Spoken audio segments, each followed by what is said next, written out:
Texto de Tiago, vamos dar sequência, à nossa exposição do livro de Tiago. Nós vamos ler Tiago, capítulo de número 1, versículos de número 2 até o versículo 4. O texto da nossa exposição nesta noite, então, será Tiago, capítulo 1, versículos de 2 até o versículo 4. Versículos de 2 a 4. Tiago, capítulo 1, versículos de 2 a 4. Nós teremos aí o texto na projeção. Você pode acompanhar na projeção, ou se você estiver com a sua Bíblia, não perca o hábito de trazer a sua Bíblia para o culto, de usá-la, de lê-la, de manuseá-la, tá? Isso é muito importante. É muito importante que nós estejamos familiarizados com a Bíblia, com a Escritura. É importante que estejamos familiarizados com a Escritura a ponto de que ela seja como que parte de nós, Como que algo que está a todo momento conosco, em nossa mão, ao nosso lado, Tá? Então, não perca o hábito de usar a sua Bíblia. Tá? Mas em todo caso, temos aqui na projeção, caso você tenha uma versão diferente ou caso você não esteja com a sua Bíblia aí na mão. Tiago, capítulo 1, versículos de 2 a 4, está escrito assim: Meus irmãos, tende por motivo de toda alegria o passardes por várias provações, sabendo que a provação da vossa fé, uma vez confirmada, produz perseverança. Ora, a perseverança deve ter ação completa, para que sejais perfeitos e íntegros, em nada deficientes. Amém. Amém. Esse é o nosso texto, irmãos. Que o Senhor nos fale nesta hora. Que o Senhor nos fale neste momento e que se ouça aqui agora somente a sua voz. Amém, irmãos? Eu quero iniciar dizendo aos irmãos que Tiago é como nós podemos dizer, é um manual para a maturidade cristã. É um manual para a maturidade cristã e é um livro de cosmovisão que nos faz enxergar a vida do ponto de vista bíblico, de um ponto de vista bíblico. Consequentemente, irmãos, isso nos levará a deixar de ver a vida através das lentes do pecado. Tá? Isso nos levará a deixar de ver a vida a partir das lentes do pecado e olhar para a vida a partir de Deus. Então, Tiago é para nós um livro muito especial. Precisamos olhar para Tiago com um carinho especial, porque ele nos traz conselhos para a vida, nos traz conselhos para o nosso dia a dia, conselhos de sabedoria, E eu não quero me demorar muito, não. Eu quero começar já dizendo aos irmãos, já indo para o texto, e dizendo aos irmãos o que está aí já no versículo de número 2, no início do versículo de número 2, a maneira como Tiago aborda os irmãos para quem ele está escrevendo, a maneira como ele aborda os seus leitores. Ele diz, meus irmãos. Ele se dirige àquela igreja ou àquelas igrejas que provavelmente ele está escrevendo a mais de uma congregação. Como nós vemos na semana passada, no versículo de número 1, ele diz que ele está escrevendo às tribos, as 12 tribos que se encontram na dispersão, que se encontram dispersas. Muito provavelmente a dispersão que aconteceu provocada por Herodes Agripa I, por volta aí do ano 46, segundo escreveu Joséfo. E essa dispersão fez com que os cristãos que ali viviam na Judéia, naquela região da Judéia, fossem espalhados por muitos lugares. E quando nós olhamos para esse texto, nós vemos Tiago dizendo, estou escrevendo às 12 tribos que se encontram na dispersão. Mas ele chama essas congregações ou esses irmãos de meus irmãos. Ele já inicia o texto dizendo, meus irmãos. Estou falando com vocês, vocês são meus irmãos. E quando nós olhamos para toda a carta de Tiago, nós vamos perceber que Tiago, ele usa repetidamente esse termo. Não é só aqui no versículo 2. Tiago repete constantemente: meus irmãos, irmãos, irmãos, meus irmãos. Pelo menos 15 vezes nessa pequena carta, pelo menos 15 vezes Tiago repete essa palavra, ou esse termo, ele usa esse termo. O que isso significa para nós, irmãos? Significa algo muito importante. Quando nós olhamos, como eu falei aqui, para a carta toda, não é somente isso, mas nós vamos perceber também que Tiago, ele faz repreensões. Você vai ler ao longo da carta que ele traz muitas repreensões àquelas igrejas. Porém, as repreensões que ele traz aos seus leitores, ele o faz, ou ele as traz com amor, de forma amorosa, manifestando um amor fraternal. E se nós unirmos essas duas verdades que nós vemos ao lermos a carta de Tiago, o fato de que ele usa repetidamente, meus irmãos, irmãos, meus irmãos, e o fato de que ele, quando tem que repreender, mesmo quando ele tem que repreender, ele o faz usando amor e de forma amorosa, e usando aquele amor fraternal, aquele amor que une irmãos, une família.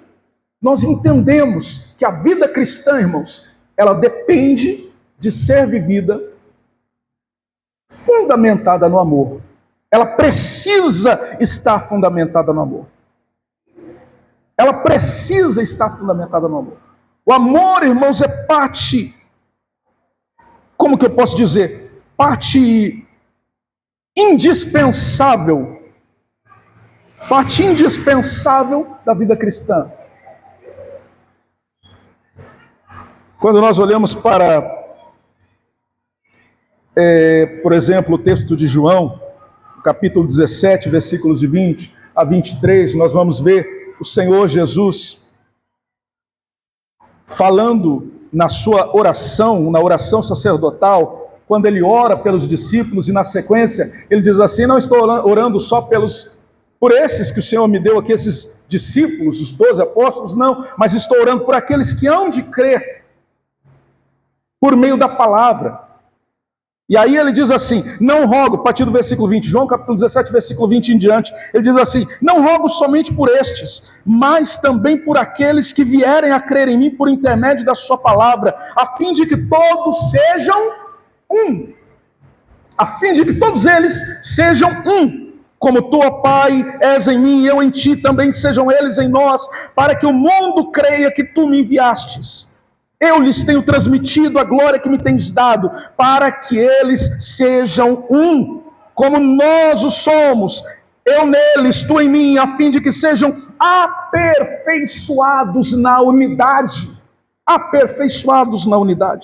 para que o mundo conheça que tu me enviaste e os amastes, como também amaste a mim. Eu não sei se você compreende isso, irmãos, mas o que eu estou dizendo aqui é que Tiago já inicia a carta aqui, quando ele escreve, ele diz meus irmãos, e ele continua repetindo meus irmãos, e de repente quando ele traz uma repreensão, ele faz carregada desse amor fraternal. Ele está mostrando, irmãos, que o amor e a comunhão cristã são coisas indispensáveis, coisas que não podem faltar na vida da igreja. A comunhão, o calor, a vida cristã, esse se importar uns com os outros, esse ajudar uns aos outros, esse ouvir uns aos outros, esse repreender em amor quando o irmão necessita de repreensão, fazê-lo em amor. Isso é algo indispensável para a vida da igreja. E Tiago revela isso já nessas primeiras palavras, meus irmãos. Ele está como que introduzindo tudo aquilo que ele vai falar. Ele está como que dizendo: vocês são minha família, eu amo vocês. E esse amor é um amor que precisa estar vivo, precisa estar ardente na vida da igreja, para que a igreja seja, como disse o Senhor Jesus na sua oração, aperfeiçoada na unidade. Aperfeiçoada na unidade, e todos sejam um. Todos sejam um. Irmãos, continuando o texto, ele diz assim: meus irmãos, tende por motivo de toda alegria o passardes por várias provações. Tiago está falando aqui sobre momentos difíceis, de provações, mas ele fala uma coisa muito interessante, irmãos. Ele traz um desafio para aqueles que estão ali, e o desafio que ele traz aos seus leitores é exatamente esse. É o desafio de olhar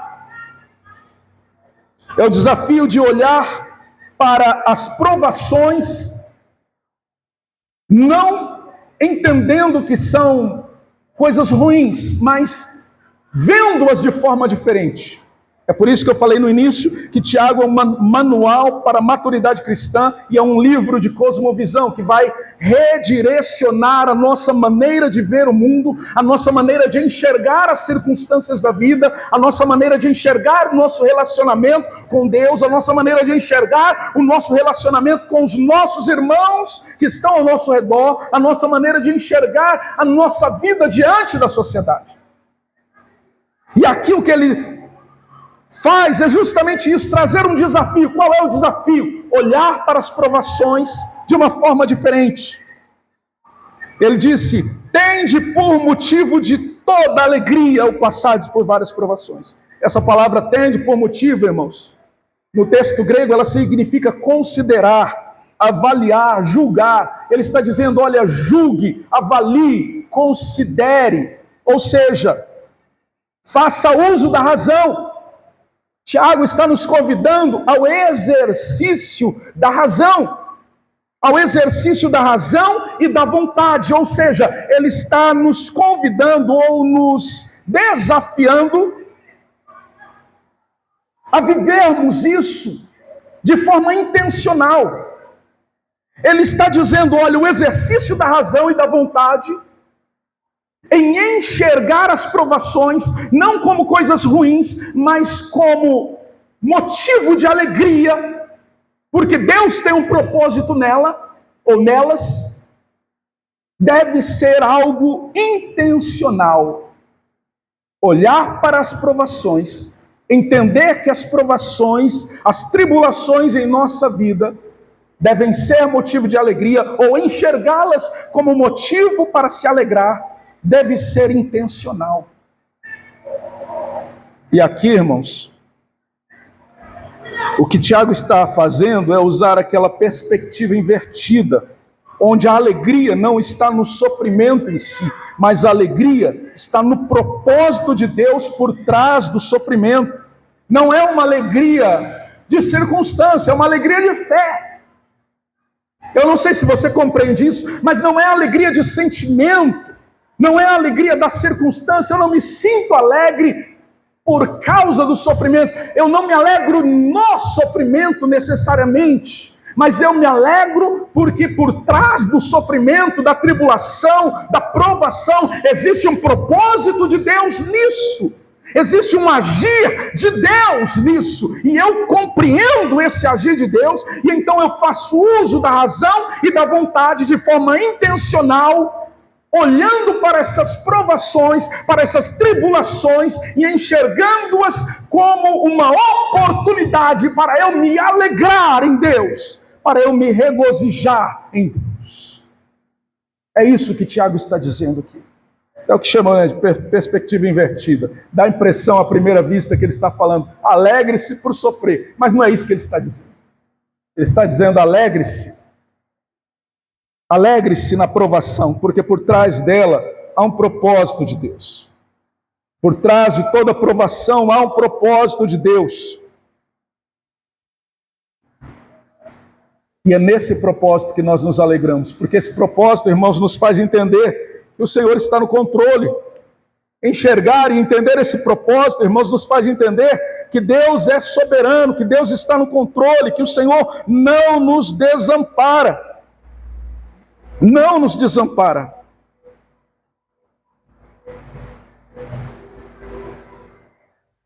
Quando nós olhamos para esse texto, irmãos, muitas vezes o nosso coração fica meio que perturbado, algumas vezes, né? Algumas vezes acontece com alguns irmãos ficarem perturbados, porque considerar motivo de alegria passar por provação. Parece ser um tanto estranho, mas não é. Tiago não está sozinho nisso. Tiago escreve isso, mas ele é acompanhado também por Pedro. O apóstolo Pedro, na sua primeira carta, se você tiver com a Bíblia aberta, você vai virar aí algumas folhas, umas 4, 5 folhas, 3 folhas talvez.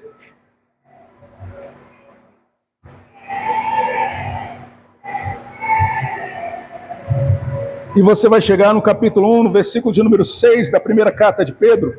1 Pedro, capítulo 1, versículo 6. E aí você vai ver escrito aí: nisso exultais, embora no presente, por breve tempo, se necessário, sejais contristados por várias provações. Para que, uma vez confirmado o valor da vossa fé, muito mais preciosa que o ouro perecível, mesmo apurado pelo fogo, redunde em louvor, honra e glória na revelação de Jesus Cristo. E o versículo 9: obtendo o fim, o alvo da vossa fé, a salvação da vossa alma. Olha só, irmãos. O apóstolo Pedro está dizendo a mesma coisa, e ele faz uso, inclusive, de algumas palavras que são as mesmas palavras, como, por exemplo, aqui, várias provações. Ele está usando as mesmas palavras gregas que o apóstolo, que Tiago usou, que o apóstolo Tiago usou. Quando olhamos para Tiago, ele está dizendo: tende por motivo de toda alegria o passades por várias provações. Pedro está dizendo: nisso exultais, embora no presente, por breve tempo se necessário, sejais contristados por várias provações. A mesma palavra ele está usando, e ele está falando do mesmo conceito de se alegrar em meio à tribulação, porque por detrás do sofrimento, por detrás da tribulação, há um propósito de Deus nisso. E Tiago é muito claro, ele esclarece o texto aqui, voltando aqui para Tiago, no capítulo de número 1, aí o nosso texto, versículo de número 3, ele diz assim: sabendo que a provação da vossa fé, uma vez confirmada, produz perseverança. Por que eu me alegro? Porque a provação, ela tem objetivo, irmãos. Por que eu me alegro? Porque a provação, ela tem objetivo. Qual é o objetivo? Testar a minha fé, provar a minha fé, mas não simplesmente pôr a prova para ver se eu consigo, não, mas é confirmar a minha fé, é o que está escrito aí. E uma vez confirmada, ela produz perseverança. Eu não sei se você compreende isso, mas o que ele está dizendo aí é que há um objetivo, há um propósito, não é à toa. Nós não estamos como que soltos no universo, como um carro desgovernado em uma rodovia, sem motorista, não. Ou com um motorista que desmaiou e o carro está desgovernado. Não é assim que nós vivemos. Não é assim que nós vivemos. Há um propósito. Há um propósito em tudo que acontece em nossas vidas. Deus está controlando tudo isso. As provações, as tribulações, as dificuldades, o Senhor está no controle. E Tiago está dizendo aqui: meus irmãos, tende por motivo de toda alegria passado por várias provações, sabendo que a provação da vossa fé produz, uma vez confirmada, produz perseverança. Qual é o propósito? Confirmar a nossa fé para que ela produza perseverança. Ou seja, a aprovação, a confirmação da fé produz perseverança. As provações são como que as mãos do oleiro que estão a modelar as nossas vidas. E as mãos do oleiro, irmãos, elas removem os excessos. O oleiro, quando está preparando o vaso ali com barro, as mãos dele estão modelando aquele vaso e vão removendo os excessos. Vai modelando para que fique com uma aparência perfeita e todos os excessos sejam removidos. O que Tiago está dizendo aqui é que as provações são como que as mãos do oleiro que removem esses excessos e que nos moldam a imagem de Cristo. Agora eu tenho uma boa notícia para você diante de tudo isso. Ele não traz só notícia, digamos assim, triste para nós não, né? Ruim, triste, não. Às vezes a gente lê e fala, poxa, tem que me alegrar no sofrimento e na provação, na tribulação. Não é só isso, não. Tem uma verdade escondida aqui que muitas pessoas não percebem. Quando ele fala de provações, aí o texto diz que elas são passageiras. Eu não sei se você notou aí, mas está escrito que elas passam. O passades por várias provações. Não é o você se encontrar em provação e ficar a vida inteira em provação. Não, é o passades. Elas são passageiras. Outra verdade escondida aí que muitas pessoas não percebem, essa não é tão boa, mas nós precisamos notar isso aí, é que as provações são variadas, passadas por várias provações, e a palavra várias aí, no texto grego, ela é aquela mesma palavra que o apóstolo Pedro usa para falar da multiforme graça de Deus, ou seja, a graça de Deus tem muitas formas, muitos formatos, é variada, ela se manifesta de muitas maneiras. Tiago está falando das provações, ele está dizendo a mesma coisa. As provações se manifestam de várias maneiras, de maneiras diferentes. Mas o que mais importa, irmãos, não é a temporalidade das provações, o tempo que ela dura, e também não é a intensidade dessas provações. O que mais importa, irmãos, é como nós passamos por elas. É como nós as enfrentamos em nossas vidas e como nós vemos as provações em nossa vida. Como nós olhamos para as provações. Eu preciso olhar para as provações entendendo que Deus está no controle, entendendo que Deus tem um propósito em tudo e que Ele é soberano, Ele está no controle, Ele está no trono, Ele não abandonou o trono. Então Ele está cuidando de mim. Então Ele está cuidando de tudo aquilo que acontece com respeito à minha vida. Não posso, irmãos, me esquecer disso. Você não pode se esquecer disso. Precisamos ter esta convicção de que a provação, ela tem um objetivo.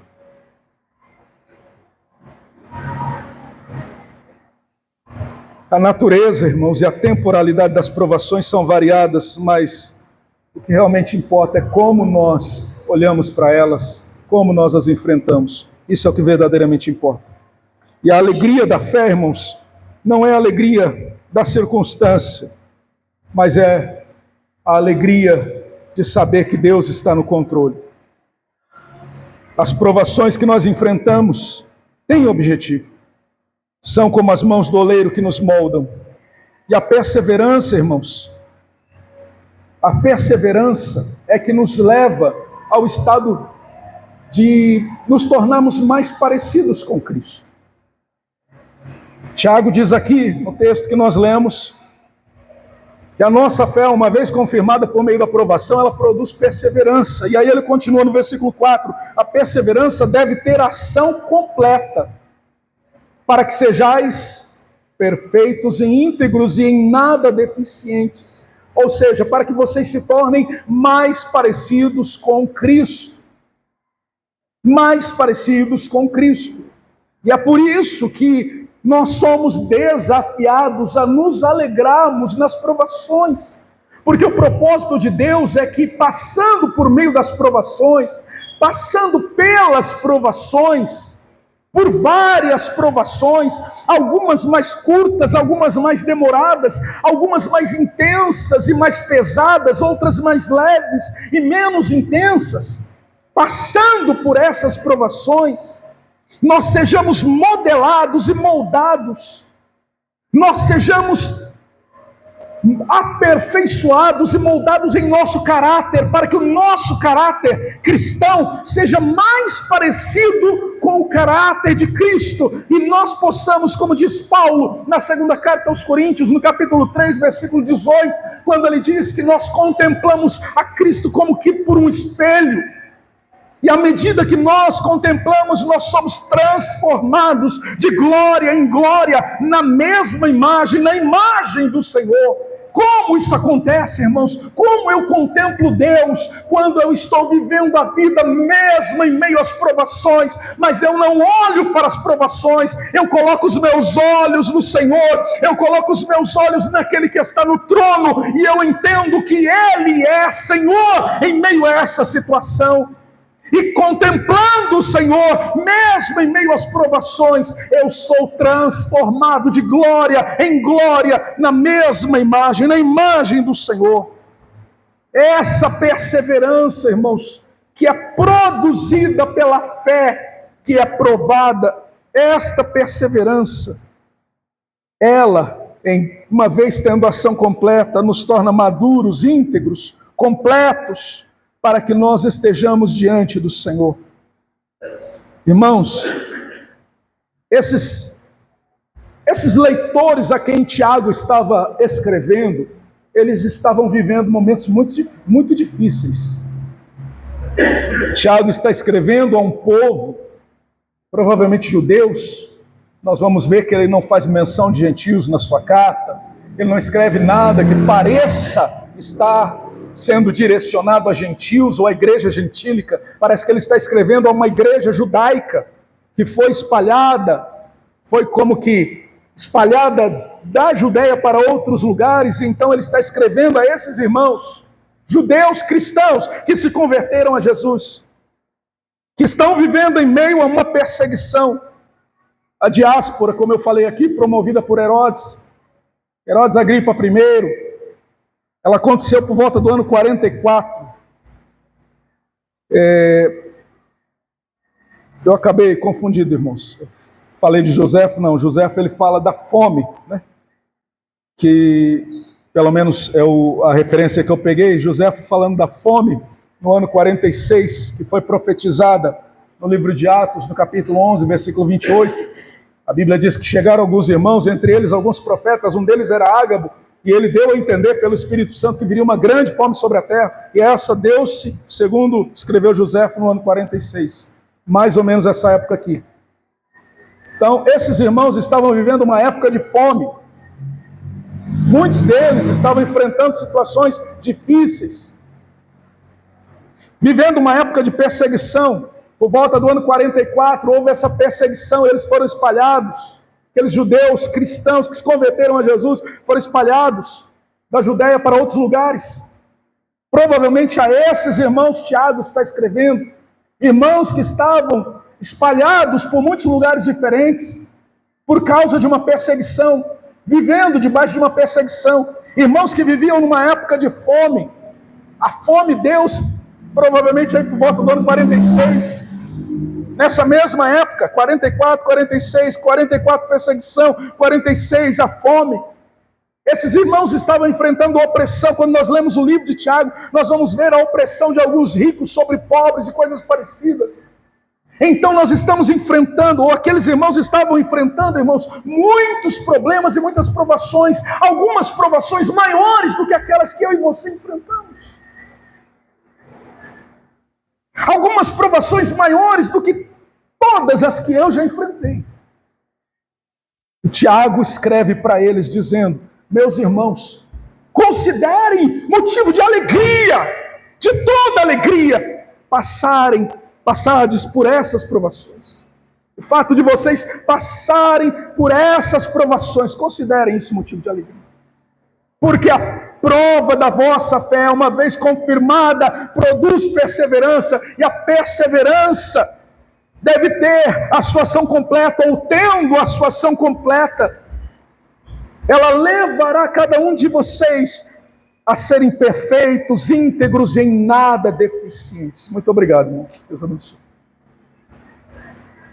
Então, não se esqueça disso. Aqueles irmãos a quem Tiago está escrevendo estavam debaixo de muita perseguição, alguns vivendo momentos de fome, alguns vivendo opressão. Situação financeira de muitos deles não era das melhores, talvez das piores que nós possamos imaginar. Mas eles estavam ali, e Tiago estava dizendo a eles: considerem motivo de alegria vocês serem provados, porque Deus tem um propósito nisso. O propósito de Deus é que a fé de vocês seja confirmada, é que vocês se tornem perseverantes, e a fé de vocês, uma vez confirmada, torne vocês mais parecidos com Cristo, de tal forma que vocês sejam perfeitos, íntegros e em nada deficientes. Em nada deficientes. Precisamos entender esta verdade, irmãos. A fé, a nossa fé, ela tem que ser confirmada. E é por isso que nós somos postos à prova. E essa prova nos leva, a nossa fé provada, produz perseverança, e essa perseverança nos leva e nos levará a nos parecermos mais com Jesus. Essa caminhada cristã, é uma busca de se parecer mais com Jesus. Inclusive, foi falado isso aqui hoje de manhã, né?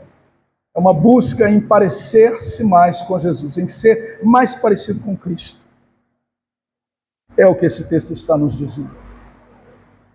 Então entenda uma coisa, você não deve ser aquele tipo de pessoa que gosta do sofrimento em si, não, mas você deve se alegrar em saber que Deus tem um propósito quando a tribulação chega, e que Deus está no controle, e que no meio da prova, você olhando para Deus, não olhando para a prova, mas olhando para Deus, entendendo que Ele está no controle, você contemplando Cristo como Senhor absoluto da situação, contemplando a imagem de Cristo, você será transformado, como diz Paulo, de glória em glória, nessa mesma imagem. Você se tornará mais parecido com Cristo.